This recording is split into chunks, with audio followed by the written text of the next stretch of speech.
Julieta. Ya estamos, Liz. Ya estamos, comenzó a grabar ya. Perfecto. Buenas tardes a todos. Me toca iniciar la sesión de hoy del Instituto de Derecho Administrativo con la disertación de la profesora Fabiana Siaca sobre inflación y contratación pública, jurisprudencia de la Corte Suprema de Justicia de la Nación y Tribunal Superior de Justicia. La escuchamos, profesora. Bueno, ante que todo, gracias por conectarse. Sé que es un tema un poco arduo, que nos toca a todos y realmente vamos a hablar de un tema que padecemos. Vamos a referir a este tema y su impacto sobre los contratos administrativos. Pero todos nosotros, cuando vamos a adquirir un producto, sentimos esta depreciación que se está dando por consecuencias de la inflación. Yo no voy a hablar de las consecuencias económicas de la inflación, sino qué impacto ha tenido la misma sobre las contrataciones públicas. Quiero hacer una salvedad, nobleza obliga, que muchas de las partes de la exposición que voy a hacer hoy, la he tomado de la exposición que hizo el Observatorio de la Contratación Pública, de la Universidad Austral, en particular el doctor Jorge Moratorio, se ha referido a esta temática por respeto intelectual. Gran parte de la jurisprudencia que he recogido la he tomado de esa exposición, está debidamente referenciado en cada una de las filminas, y lo que he hecho después es tratado de llevar estas exposiciones, esta selección de jurisprudencia de la Corte Suprema y de las cámaras federales a la realidad cordobesa del Tribunal Superior de Justicia. Comienzo la exposición indicando de que me escuchan todos bien, ¿no? Y pueden ver perfectamente el PowerPoint, ¿no? ¿Sí? ¿Me escuchan bien? Sí, Fabi, te escucho bien. Muy bien, Fabi. Como una pequeña referencia histórica, les sugiero que bajen de internet un pequeño artículo que ha publicado la Cámara Argentina de Comercio y Justicias, que habla de la historia de la inflación en Argentina. En ella cuenta cómo la historia argentina de las últimas décadas, salvo periodos excepcionales, como fue, por ejemplo, el periodo de la convertibilidad, segunda presidencia de Carlos Saúl Menem, se ha caracterizado por periodos inflacionarios e hiperinflacionarios. Voy a tomar 2 puntos. La referencia que hago a 2 años en particular, lo hago porque voy a referir a jurisprudencia, primero, de la Corte Suprema de Justicia de la Nación, que se refiere al análisis del impacto que tuvo el Rodrigazo sobre los casos que se plantaron en su consideración. Y la segunda referencia que hago es al periodo de 1989 por la hiperinflación de Raúl Alfonsín, porque la jurisprudencia de la que voy a tratar del Tribunal Superior de Justicia de la provincia de Córdoba se refirieron a esos momentos particulares. Fíjense los guarismos que nos largan este pequeño estudio. En el año 1989, que fue un máximo histórico en un periodo de hiperinflación, la inflación promedio fue del 105% anual, llegando en el año 1989 a 3.079%.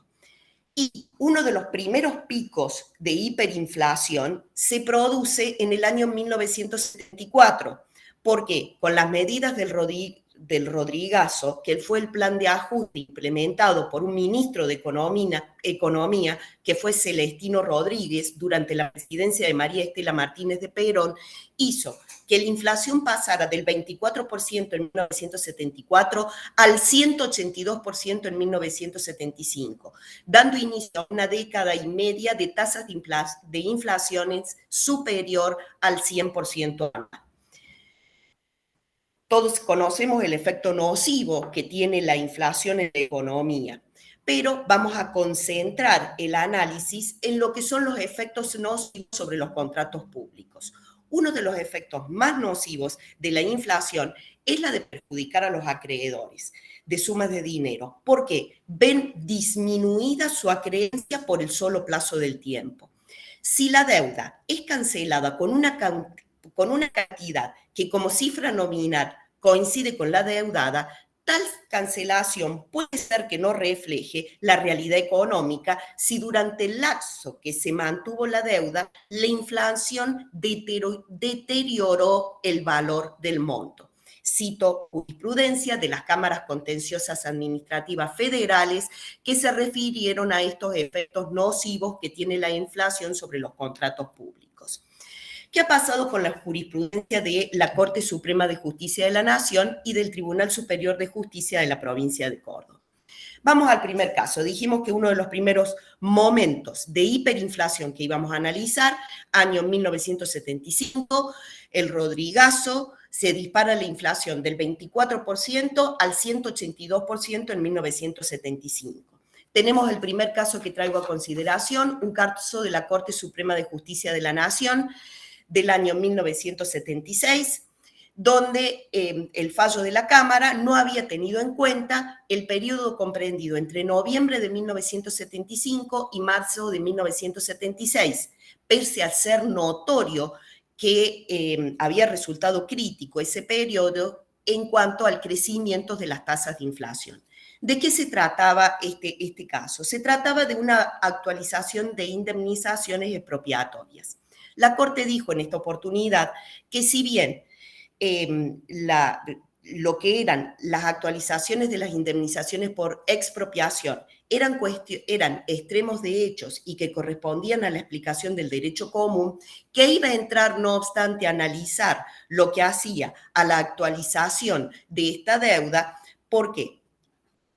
Por razón, ¿no es cierto?, de que se había omitido, porque consideró que el fallo de Cámara había sido arbitrario, porque se había omitido considerar una circunstancia que tenía aptitud sustancial para, digamos, perjudicar el derecho de propiedad de la persona que debía recibir esta indemnización expropiatoria. Para que las indemnizaciones, recordemos que para que las indemnizaciones expropiatorias sean justas conforme al artículo 17 de la Constitución Nacional, debe restituírsele integralmente al propietario el mismo valor económico del que se lo priva. Entonces, al haber omitido la consideración de este periodo donde la devaluación había sido tan notorio, había sido un hecho notorio, la Corte consideró que el fallo era arbitrario. Pero pasamos a lo que ha sido, este es el primer precedente, estábamos hablando entonces del año 1976, analizábamos la situación de 1974, 1975, en el caso de Vialco S.A. contra Agua y Energía Eléctrica.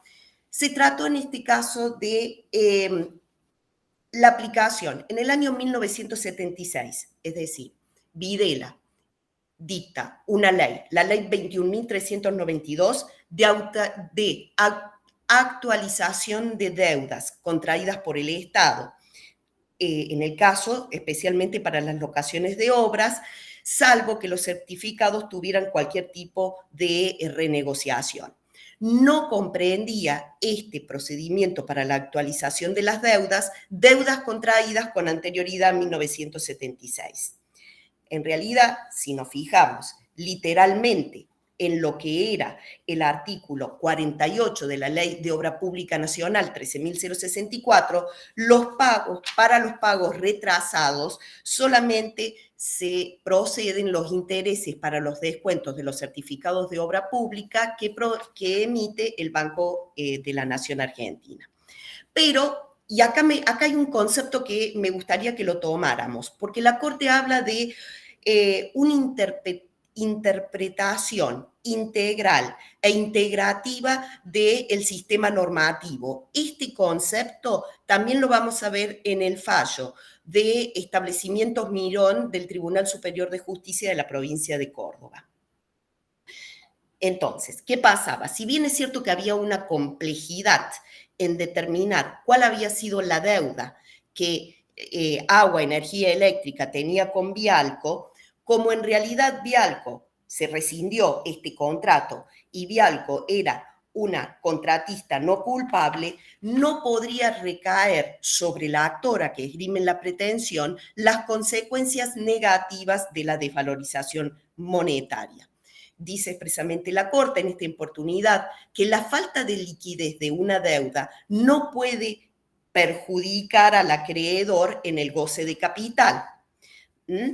Lo importante acá es que era la existencia y la legitimidad de la obligación y además que qué había pasado. Si bien es cierto, ¿quién era el que estaba en mora, el que debía pagar agua y energía eléctrica? Si bien es cierto que Vialco había demorado en acreditar porque había unas diferencias de costos, porque había utilizado un transporte por ferrocarril y no un transporte por carreteras, de todos modos, Vialco, como su acreencia se ve devaluada por el proceso inflacionario, invoca la teoría de la imprevisión. ¿Para qué? Para lograr la compensación por el impacto que estas medidas económicas habían tenido a mediados de 1975. ¿Qué dice la Corte en esta oportunidad? Dice que la teoría de la imprevisión, que estaba receptada en aquel entonces artículo 1198 del Código Civil, estaba íncita en la sustancia misma del derecho y, si bien representa una construcción jurídica basada en la justicia, se aplica al derecho administrativo con las discriminaciones impuestas por la naturaleza propia de estos tipos de contratos. Como principio, celebrado el contrato en épocas de inflación, el deterioro de los precios o contraprestaciones no puede considerarse imprevisible ni autoriza en consecuencia el juego de aquella norma. La regla es entonces, no es imprevisible. Pero ojo, acá la Corte dice, pero cuando de modo brusco, repentino e inesperado, fíjense cómo va a catalogar esta circunstancia extraordinaria, brusca, repentina e inesperada, se altera la normal evolución de la curva inflacionaria, los hechos que trastornan sustancialmente la ecuación del contrato caen en el ámbito de la teoría de la imprevisión, cuya solución se impone para expurgar a este convenio de la grave injusticia que las nuevas circunstancias han devenido a comunicarles.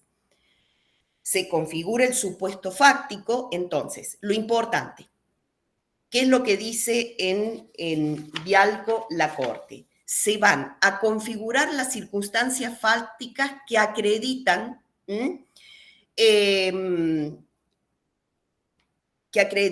que no podía ser razonablemente prevenido por el contratista tomar medidas para protegerse de la depredación del valor de la moneda. Una idea importante que siempre toma la Corte, no es que yo diga, bueno, como hay un gran proceso inflacionario, voy a pedir que me actualicen el precio del contrato. Son circunstancias de hecho que deben ser debidamente acreditados en la causa que se discute. Y entonces dice, ¿cuál es la prueba que tenían, en este caso Vialco S.A.?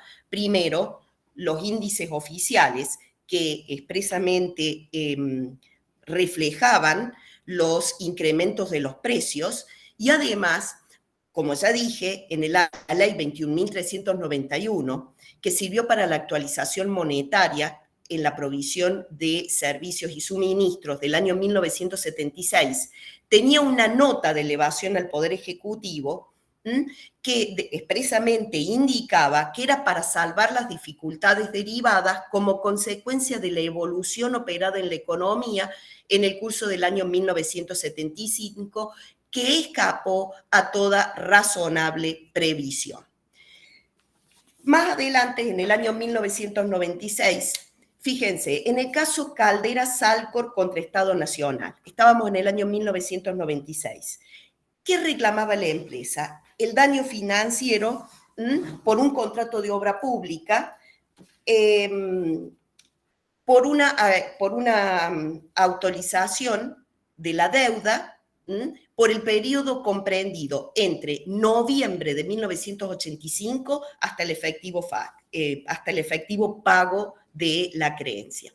Pero fíjense lo que pasa en este supuesto especial. Ustedes saben que este contrato había tenido 4 y después pasan a ser 5 cláusulas de ajuste, la cláusula de ajuste del precio, la redeterminación del precio, cláusulas de mayor valor, de mayor costo, se había modificado 4 veces, después pasa una 5ª vez durante el transcurso del proceso judicial, y en todos los casos, esta modificación de la fórmula polinómica había tenido efectos retroactivos al momento en que se había suscrito el contrato.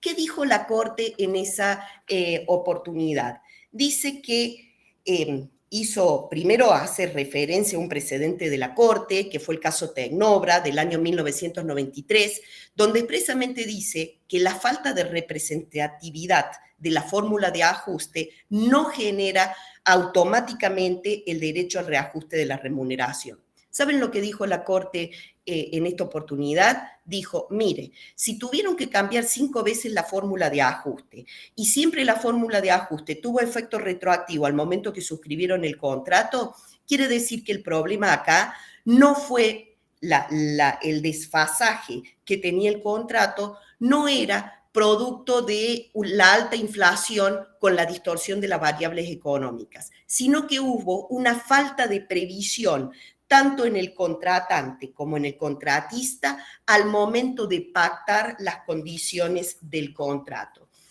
No hay, dice la Corte, un hecho sobreviniente, sino que son los propios términos de la contratación los que están alterando las variables económicas. Por eso dice que en los contratos administrativos debe existir la mayor de las prudencias al momento de contratar y que la complejidad de la obra no justificaba que el contratista no hubiera tomado esa previsión de tener una correcta fórmula de ajuste. Entonces, fíjense que ya acá la Corte está diciendo, ojo, en una realidad de un país inflacionario como el nuestro, la reiteración de periodos de alta inflación con la consiguiente distorsión de las variables económicas no resulta un hecho imprevisible. Vuelve a reiterar, el hecho imprevisible debe ser demostrado en el caso concreto sometido a consideración. Nuevamente, entonces, a ver, de estos precedentes de la Corte, ¿qué recepción hacen las cámaras nacionales?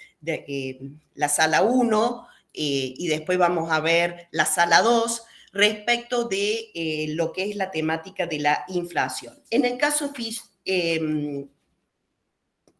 Pivot contra Banco de la Nación Argentina, dice, mire, la inflación es un hecho previsible. Entonces, expresamente dice, si en la República Argentina durante varios decenios sufrió un proceso inflacionario permanente, agravado por curvas ascendentes con picos muy elevados, los que generalmente se desencadenaron como escaladas de aumento geométrico frente a anteriores periodos de inflación controlada, del que resultó como consecuencia inevitable la depreciación de nuestra moneda, entendida como una pérdida de su valor adquisitivo en relación al precio de los bienes y servicios, lo que se traduce en un aumento del costo de vida. La disminución esta del valor intrínseco de la moneda en el lapso de qué se trata, de que están analizando, aunque fuera importante, en tanto fue constante, por eso en una inflación previsible, fíjense el título que les pongo abajo, no puede configurar como principio un supuesto de imprevisibilidad inculpable en la medida que el pleno conocimiento del fenómeno y sus consecuencias nuevamente le dice al contratista, debes extremar el deber de previsión y cuidado, adoptando los mecanismos de prevención y tutela de esos negativos avatares que ya se encuentran incorporados al sistema de contratación. Esto de que se encuentren incorporados, ya los voy a hablar, luego del pico hiperinflacionario de 1975.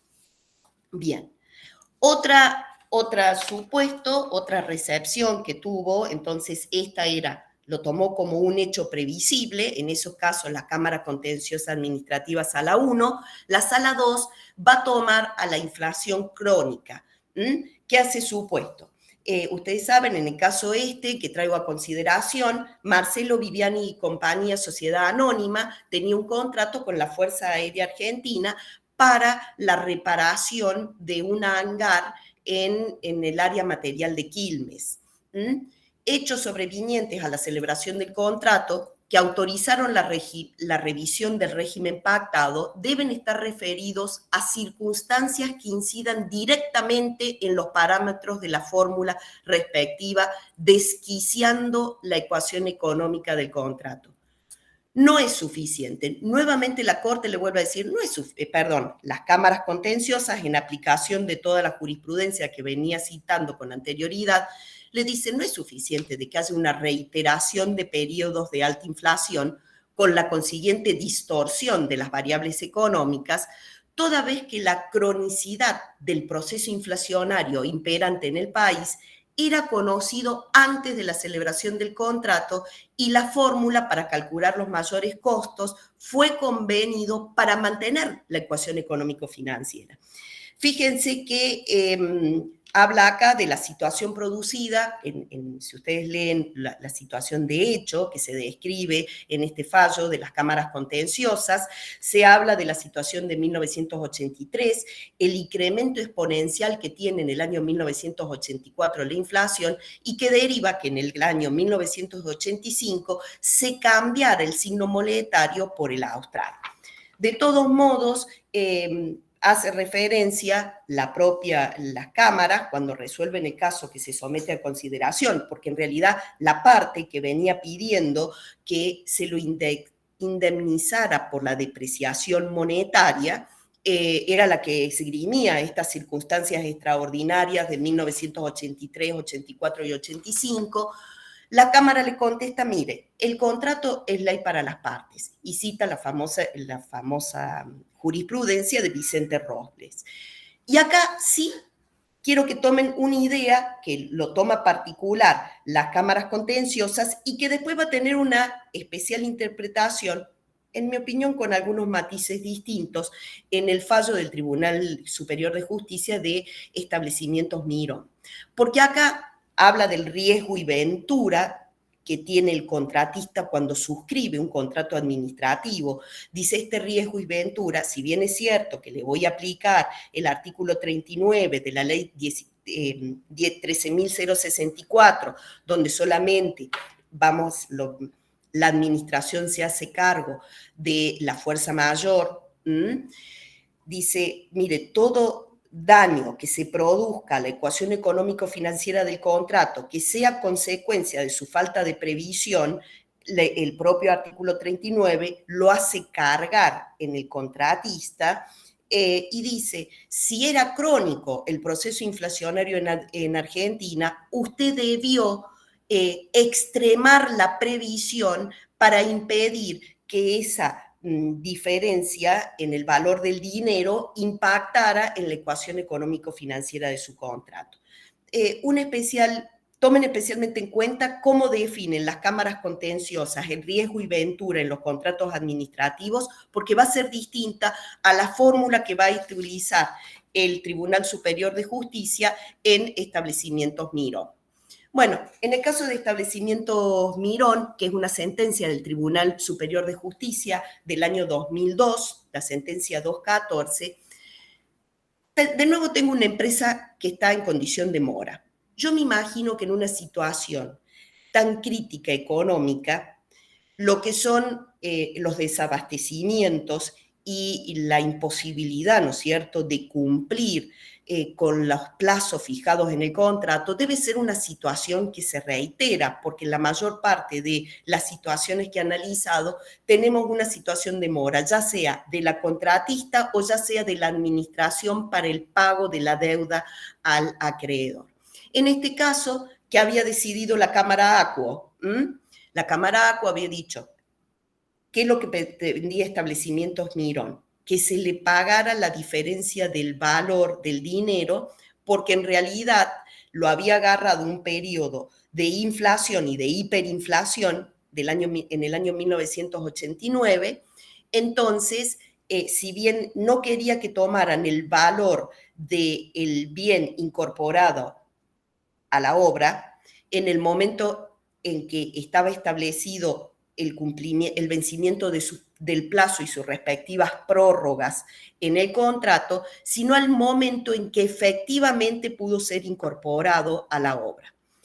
El ACO había desestimado la pretensión de la empresa contratista morosa, que perseguía el reconocimiento del derecho a pago de diferencias por reajuste del precio del contrato, teniendo en cuenta las fechas de entrega real de los bienes suministrados y no la del vencimiento contractual y sus prórrogas.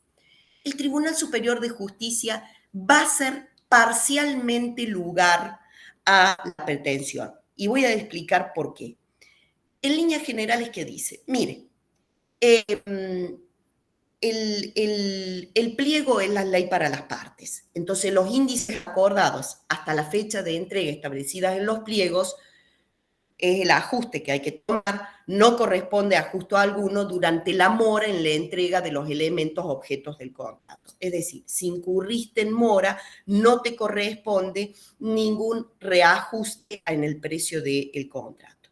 No obstante, dice, de todas las órdenes de provisión que vienen reclamando el reajuste por la depreciación del valor de la moneda, hay una, le dice el Tribunal Superior, que te voy a tomar en cuenta. ¿Por qué? Porque cuando se cumplió esa orden de provisión, realmente hubo circunstancias fácticas excepcionales, sobrevinientes con posterioridad a la formalización del contrato, que eran imposibles de prever y de previsto tomar medidas para evitarlas. Esto fue una ley económica extraordinaria o anormal. Para eso fíjense, siempre esto significa no es que yo alegue, hubo inflación, hoy hubo hiperinflación, no. La circunstancia de hecho extraordinaria que debo probar, la debo probar en el marco de un proceso judicial determinado. Entonces, ¿qué toma como prueba el Tribunal Superior?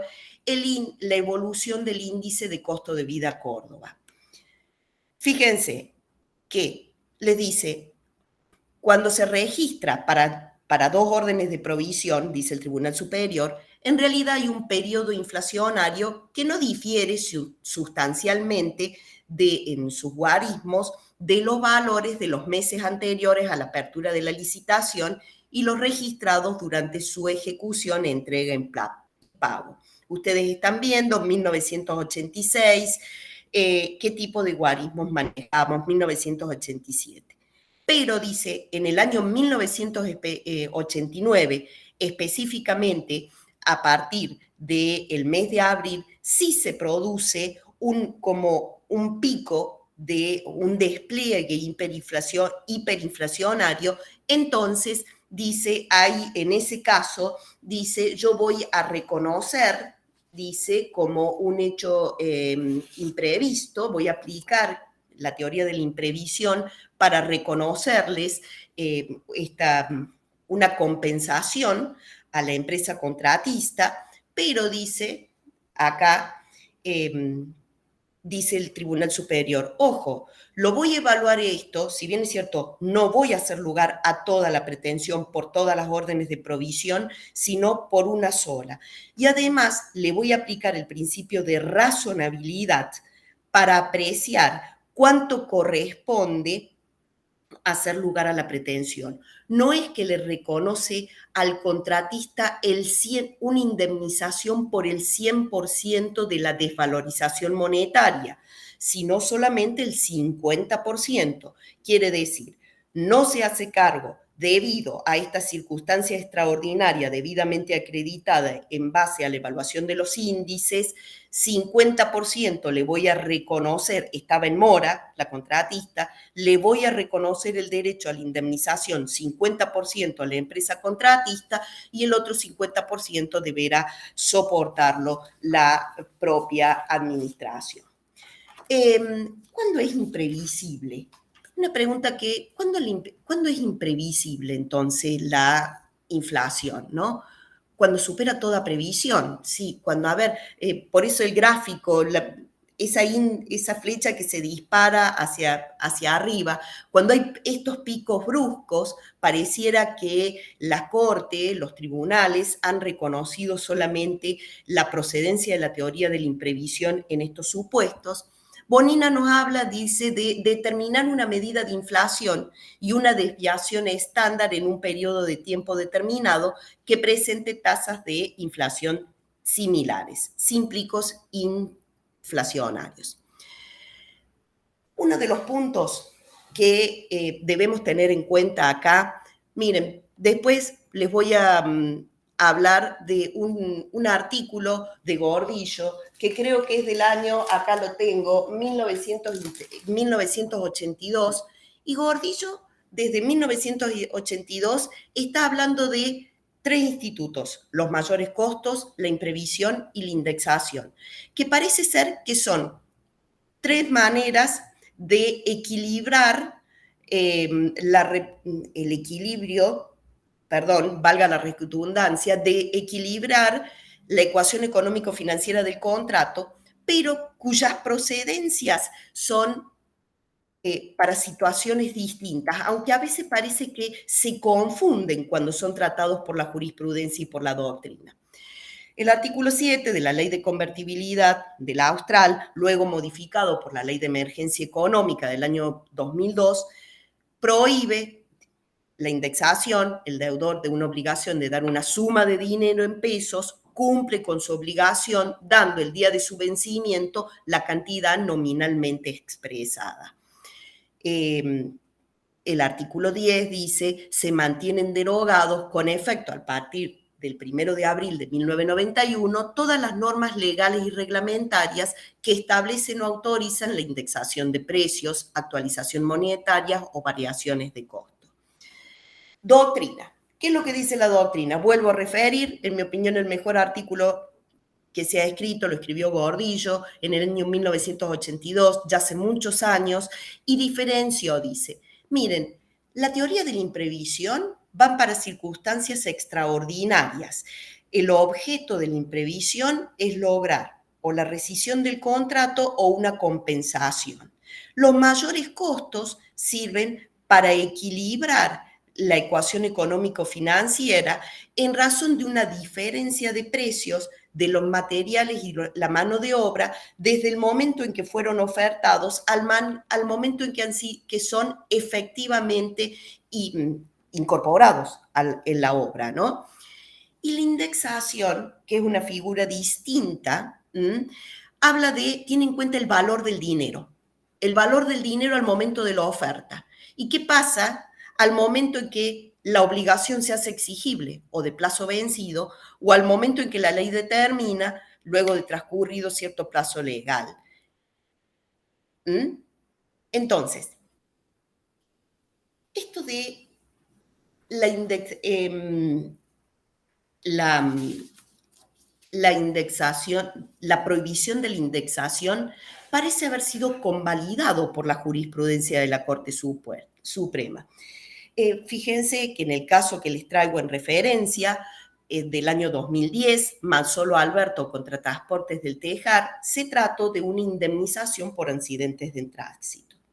¿Qué es lo que había? Había, digamos, queda firme una indemnización por un accidente y las partes convienen que en el supuesto que se derogara la ley de convertibilidad, había un pacto entre ambas partes para qué cantidad de dinero debía otorgarse en pesos para poder comprar la cantidad de dólares que estaban convenidos en esa indemnización que había quedado firme. ¿Qué dice la Corte en esta oportunidad? Dice, miren, las leyes 23.928 y 25.561 son de orden público. Son leyes que dicta el Congreso en virtud del artículo 75, inciso 11, hacer sellar el dinero, fijar el valor del dinero. Si perdura o no perdura el valor que tiene, del signo monetario que tiene fuerza legal, bueno, dice, eso es una cuestión, digamos, los jueces no pueden entrar a analizar la conveniencia o inconveniencia de las decisiones del Congreso. La Constitución le otorga al Congreso la facultad de darle el valor al dinero, ¿no? El régimen nominalista, hay un régimen nominalista del valor que tiene el dinero. La soberanía monetaria está en manos de una decisión que la Constitución Nacional le dio al Congreso de la Nación. Y convalida a través de estas palabras esta prohibición de la indexación cuando dice, si bien el derecho de propiedad tuvo en la actualización por depreciación monetaria una defensa eficaz de los derechos patrimoniales en determinados periodos, su perduración sin plazo causaría un daño profundo en la esfera de los derechos patrimoniales de todos. Y parece ser que le dan a esta prohibición de la indemnización, la justifican con un objetivo antiinflacionario. Fíjense que en el considerando 15 dicen, la prohibición genérica de la indexación es una medida de política económica que procura evitar que el alza de los precios relativos correspondientes a un sector de la economía, al reflejarse sobre el índice general, impacte en los demás sectores. Y dice, de esta manera, dice, sea como una fuerza de inercia para acelerar las alzas generalizadas de los precios. Yo, con todo el respeto al que me merece la opinión de la Corte, no veo que la prohibición de indexación convalidada en esta oportunidad, en el año 2010 por la Corte, haya tenido el efecto de frenar los efectos de la inflación. Me puse a buscar algún decisorio del Tribunal Superior de Justicia que de alguna manera hiciera referencia a esta ley de emergencia económica y cómo lo había adecuado en el caso particular sometido a consideración del Tribunal Superior, las previsiones de la ley 25.561. Bueno, encontré un caso. En este caso se trató esta empresa, Banco General de Negocios. En realidad, el Banco Provincia había llamado a licitación para la adquisición de unas acciones tipo A, que después el Banco Central no le autoriza hacer esta operación al Banco Provincia de Córdoba. La licitación se había llamado, la actora había depositado la garantía de mantenimiento de la oferta y se trataba de un supuesto donde la provincia le debía un dinero al Banco General de Negocios. Sí, se trataba de un supuesto de responsabilidad precontractual. Y entonces acá, fíjense que una deuda dineraria de la provincia que debe devolver una suma de dinero depositada en garantía de mantenimiento de la oferta. Entonces hace alusión el Tribunal Superior a las características del riesgo y ventura aplicable en el derecho administrativo. Y dice, con cita de doctrina española, la doctrina de la imprevisión no se traduce, pues, en una compensación integral de los perjuicios sufridos por el concesionario a lo largo de su gestión, como ocurre en el caso del ius variandi, sino en un reparto entre el ente concedente y el concesionario de los perjuicios y beneficios imprevisibles y extraordinarios. Entonces, acá habla esto de el sacrificio compartido. Recuerden ustedes que respecto a los contratos públicos, la ley de emergencia económica permitió en alguno de sus capítulos la renegociación de los contratos. A mí me pareció interesante los conceptos que tiene esta sentencia del Tribunal Superior de lo que es el riesgo y ventura aplicado al derecho administrativo y de lo que es la idea del sacrificio compartido. Repartamos una pérdida extraordinaria o un beneficio extraordinario entre concedente y concesionario, entiéndase entre contratante y contratista. Bueno, actualmente, ¿cómo viene regulando el Código Civil la teoría de la imprevisión? ¿No? Independientemente, habla de circunstancias extraordinarias,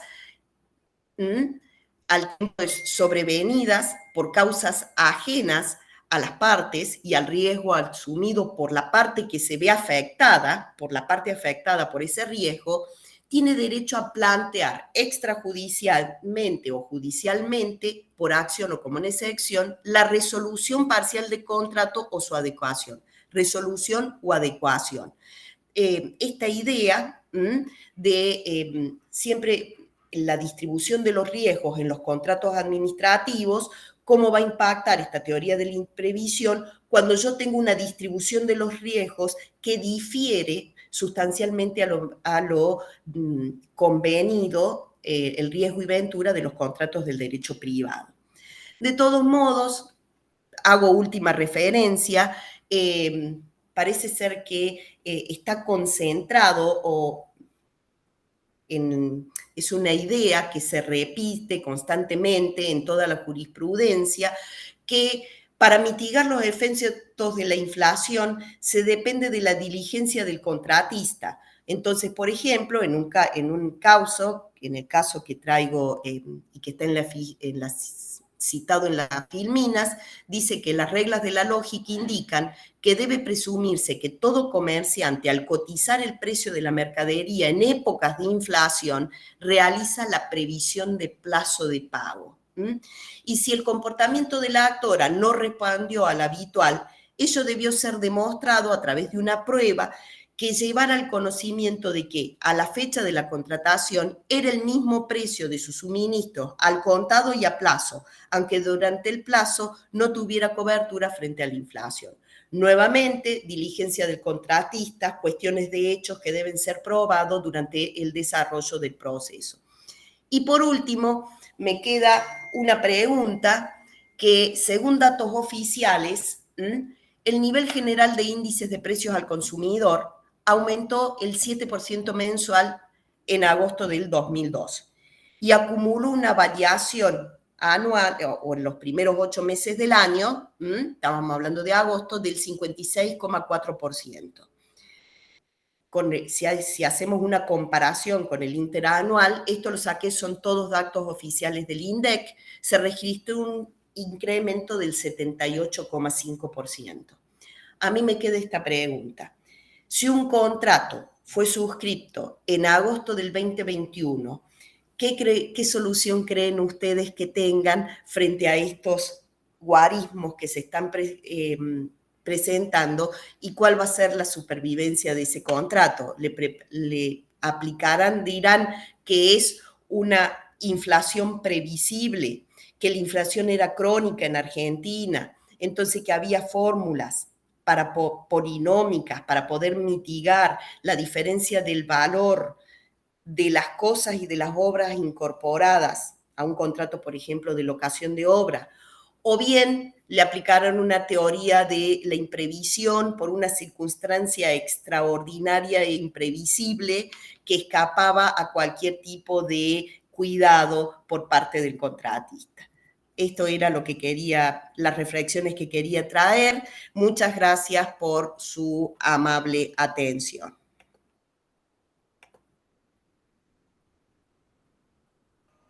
Excelente, Fabiana. Muy bien.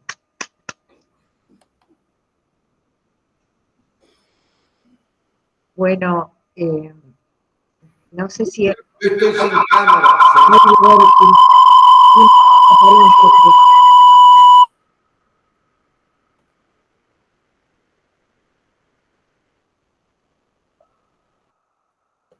No se puede escuchar, estaba como bueno, si superpuesto alguien el sonido. quiere preguntar algo, escuchamos.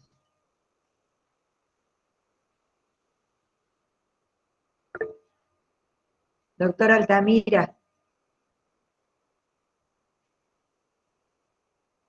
En primer lugar, felicitaciones, Fabiana, porque ha estado muy clara la exposición.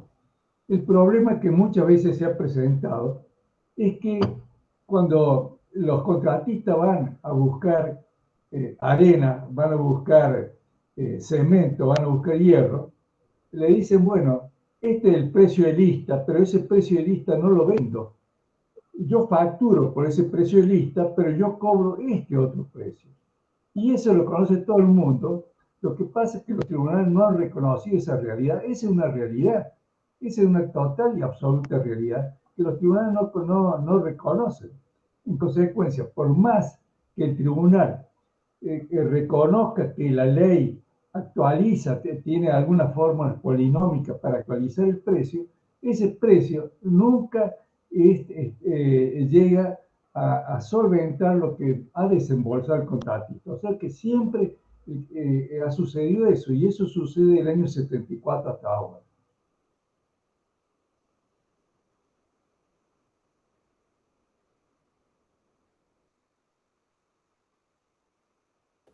Vuelvo a insistir en esta idea de que todas estas fórmulas polinómicas, todos estos mayores costos, fueron ideados como consecuencia, en la primera ley de mayores costos, era consecuencia del desabastecimiento posterior a la guerra. Y parece ser que esa circunstancia que justificó la adopción del régimen de mayores costos en su inicio sigue incidiendo, porque la realidad, por más que ahora no lo llamen mayores costos, los tomen redeterminación, hablen del precio de la obra faltante de ejecutar porque la indexación está prohibida, pero ciertamente parece que corresponde siempre a una realidad fáctica que se va reiterando, inclusive creo que se va agravando en Argentina, ¿no?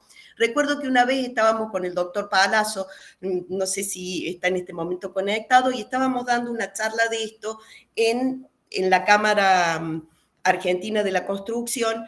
Y claro, esto de que Gordillo lo dice, bueno, mire, una cosa es la diferencia de precio de los materiales que incorporo a la obra, porque así tengo una fórmula polinómica para un contrato determinado y que esa fórmula me incide en ese contrato determinado.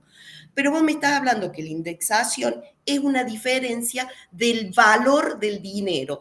Y para el empresario parece ser que no la nota la diferencia. Dice, lo llaman redeterminación de precio, pero en realidad debería ser para ellos, ¿no? Una indexación, porque ellos pierden la diferencia del valor del dinero hasta que se dispara la cláusula gatillo. Ellos dicen, mientras tanto nosotros absorbemos la diferencia de precio que existe hasta que se dispara. Se han ido bajando esas cláusulas gatillos. Antes era el 10, después el 7, ahora es el 5, pero... y al fin y al cabo, si es la diferencia del precio, mire la vuelta que buscaron para que no sea, por eso es que yo creo que esa causa de la Corte que dice vamos a justificar la indexación como esta potestad soberana del Congreso del fijar el valor, es así, porque dígame, si hay una diferencia en el valor de los bienes y de la mano de obra que voy a incorporar a la obra, ¿no será por producto de que el dinero valía menos? O sea, vuelvo a lo mismo, son esas tres figuras que dice Gordillo, la imprevisión, la indexación y los mayores costos.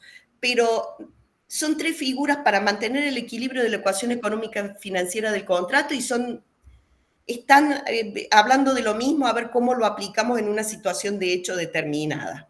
Bueno, mi opinión.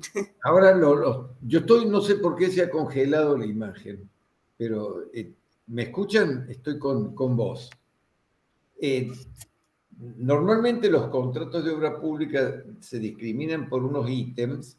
Los ítems se les fija un valor a un determinado momento, generalmente cuando se formula la oferta, y automáticamente todos los meses los certificados son provisorios a cuenta de la redeterminación de los precios que componen el ítem que se ha facturado o se ha certificado en ese ítem. Y ese precio está más o menos, de acuerdo al precio de mercado de los productos, porque surge de un relevamiento que deben hacer oficialmente los organismos encargados de hacer la certificación, ¿no?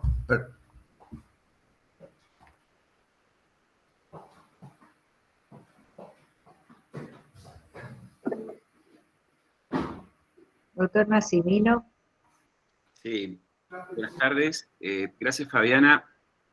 por la claridad. ¿Se escucha, verdad? Por la claridad de la exposición y sobre todo por la descripción objetiva de la dinámica jurisprudencial. Hay un tema que me parece relevante acá, independientemente de estar o no de acuerdo con la jurisprudencia, o con los lineamientos jurisprudenciales, que son los que son. Hay dos cosas que uno puede, o que por lo menos a mí me llaman la atención un poco de todo esto, ¿no? La inflación es crónica, es un dato crónico. Vos ponías una diapositiva allí que decía la inflación crónica como dato crónico en la economía argentina. Hay dos, en ese contexto de inflación crónica, salvo un pequeño periodo en la evolución de los planes de política pública económica en Argentina, ese dato me parece que frente a la teoría de la imprevisión es una realidad, entonces no se podría, y lo digo en potencial, no se podría invocar como un dato sobreviniente, desconocido para las partes. Entonces, ahí caemos en la cuestión de cuán bien hechas están las fórmulas de los respectivos contratos para contemplar esa evolución crónica que ya es previsible. ¿Está bien? Previsibilidad que para mí también tendría que estar incorporada en las fórmulas, respecto a las cuales también se ha expedido la Corte, tendrían las fórmulas que contemplar para ver esa previsibilidad las proyecciones de evolución del valor del dólar, por ejemplo, que tienen las leyes de presupuesto a nivel nacional. Es decir, las leyes de presupuesto contemplan una variación de la economía para el año en curso, el año siguiente, que no solamente tiene un análisis político y macro, también tendría que tener incidencia en estos análisis respecto de para los tribunales. ¿Se entiende? Si yo tomo entonces la construcción de esa fórmula, lo que prevé la evolución de la economía en curso por las autoridades económicas en las leyes de presupuesto, es ley. Entonces, eso es lo previsible, con un contexto normativo específico. Si esto es así, nada obsta, a mi modo de ver, para que en una evolución de la ejecución de un determinado contrato, que como decía el doctor Palazzo recién, cuando vos haces la oferta, tomás el valor de material y mano de obra al momento de la oferta, si posteriormente hay un cambio, un delta, por ejemplo, porque se fue, como pasó, y pasa varias veces, que el valor de dólar se va y salta de un mes al otro, no un 2%, un 3%, ha pasado que varía un 30, un 40%, y este es un emergente del emergente, razón por la cual hay, por más que haya inflación crónica, hay una cuestión sobreviniente. Porque otra cosa que no es menor también, creo yo, y acá me parece que es el fundamento de lo que estoy diciendo, es, hoy en materia de infraestructuras, quien tiene, o sea, lo que tenemos que tener presente para distribuir estos riesgos económicos es aquel que está en mejores condiciones de absorberlo. Y el que está en mejores condiciones de absorber un riesgo económico de una infraestructura, obra pública, es la autoridad económica. Entonces, decir, y esto es una posición, digamos, ¿no? Decir que hay que distribuir por sacrificio compartido, lo planteo.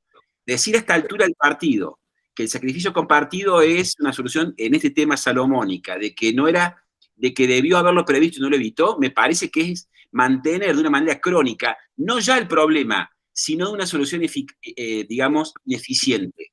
¿Se entiende? ¿Qué es lo que me parece entonces? Tomar en consideración para la previsibilidad los valores que fijan las leyes de presupuesto, sino para que están hechas esas leyes. Segundo, quien está en mejores condiciones de prever este riesgo, si bien el contenido lo formula, es la autoridad económica, es el propio, y acá veremos qué implicancia tiene, si es el contratante o no es el contratante, según cuál sea el gobierno, el nivel de jurisdicción que contrate. Y en tercer lugar, dejemos que el contratista, en todo caso, formule su oferta con lo que sabe que es la obra pública. ¿Se entiende?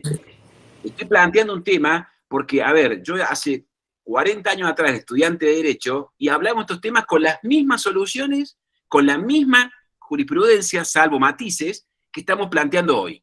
Y veo que damos vuelta siempre en lo mismo y no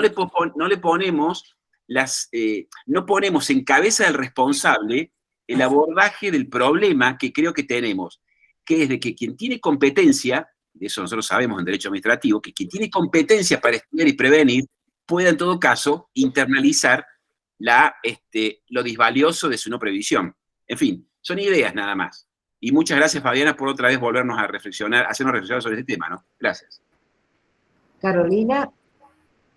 Bueno, gracias Fabiana, muy interesante como siempre, y como dice Leonardo, vamos a dar ideas nomás porque ya vimos que el problema es crónico y que desde 1970 sigue siendo la misma solución.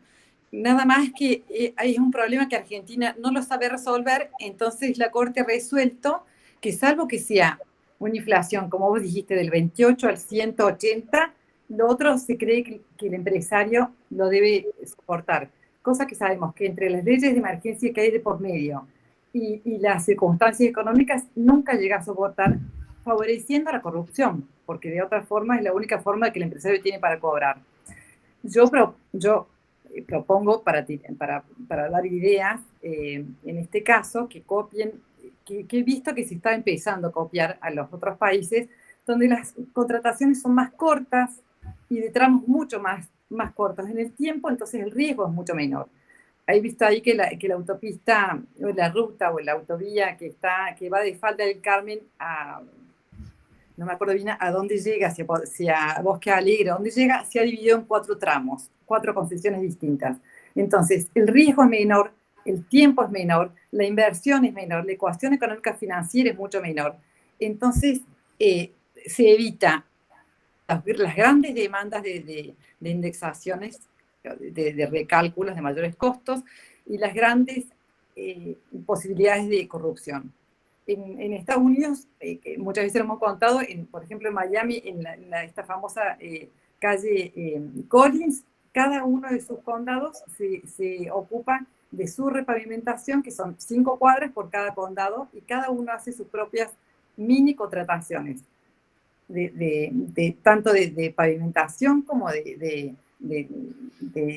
cualquier tipo de contratación de servicio público, de transporte, de semáforos, de pintura de calles, de lo que sea, se hacen por 5 cuadras. Entonces, el nivel de riesgo es muchísimo menor que hacer contratos que duran 25 años y que son multimillonarios y que por lo tanto los riesgos tienen proporción con ese nivel de tiempo y de dinero. Ideas para copiar del extranjero nomás. Sí, sí. Alfonso.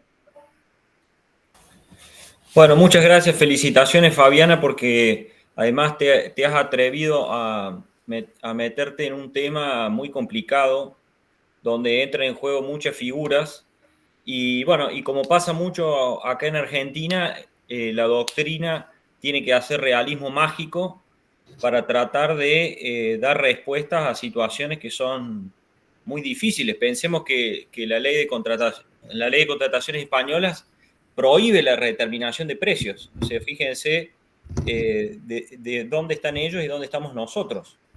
Y por otro lado, me parece que todas estas reflexiones, lo que decía Leonardo, también nos tiene que llevar a pensar en que, digamos, el instituto de la redeterminación de precios se ha quedado corto, y que por ahí hay que ser más elásticos en esto de lograr el equilibrio en la ecuación económica financiera de un contrato.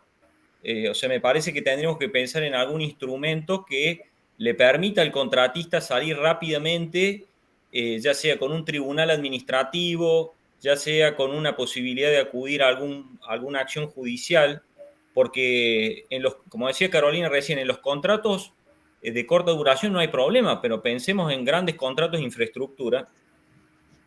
¿Cómo hacemos para solucionar esto? Porque lo llevamos claramente a la quiebra al contratista y en definitiva terminamos afectando el interés público ahí comprometido. También nos tiene que llevar a reflexionar en esto que también marcaba Carolina sobre la licitación pública como instrumento de selección, porque todos sabemos que cuando, digamos, con el tiempo que pasa desde el llamado hasta la adjudicación, la oferta se cae. Hoy uno de los grandes problemas que tienen la mayoría de los municipios es que no logran ofertas. Por eso se está usando la subasta inversa de una manera ya, digamos, exagerada. O sea, subasta inversa para obras públicas no es la idea. Entonces, ahí vemos cómo por ahí nosotros desde este lugar, y está muy bueno y aplaudo esta conferencia de Fabiana, por ahí tenemos que realmente plantear estrategias muy novedosas para poder dar respuesta a todas estas situaciones. Así que felicitaciones de nuevo, Fabián. Sí, hay un sistema que alivia y coopera, que es, como tiene algunas legislaciones, la obligación de tener una consultoría que contrata el Estado independientemente de las partes, y la consultoría se encarga de determinar el precio, actualizarlo y certificar con fundamento y estudios científicos de su organismo, porque son especializados en eso. Hace muchos años en Córdoba, y Julio se debe acordar también, se usaban las consultorías, había Inconas, varias consultorías en Córdoba, Nora, vos te debes acordar, y que se encargaban de hacer la certificación y la redeterminación de los precios, el cálculo del costo de los mayores costos, de la ampliación de las obras, de la modificación de los ítems. Y era un organismo como independiente, muy profesional, muy fundado, con análisis ya predeterminados, como se hacían los análisis. Y eso le iba dando una solución bastante... Después se abolió la ley de consultoría, que formaba además muchos profesionales y formaba muchos especialistas que después inclusive la administración pública los tomaba. Es otra idea que podría volverse a crear estas empresas exclusivamente de materia gris y de análisis y de producción de soluciones técnicas, económicas, etc. Bueno, estaba en la ley de consultoría, que es una ley que habría que volver a tomarla porque les resuelve el problema, les resuelve muchos problemas al Estado. Era buena y se habían desarrollado grandes consultorías. Bueno, no sé, está usted, doctora Irma, a cargo de la conducción de la sesión, así que la dejamos. Felicito a la doctora Fabiana Siaca por su exposición y por este tema tan interesante. Yo hoy estuve leyendo un artículo del doctor Covielo y hacía un repaso y era lo mismo, de los mismos contratos que hablábamos antes. Y lo que dijiste en tu exposición es exactamente eso, que hay que, como dijo Alfonso, hay que plantear estos temas y ver qué solución se podría dar para esta situación tan difícil. Excelente exposición. Bueno, nos reunimos entonces en la próxima sesión. Muchas gracias, Fabio.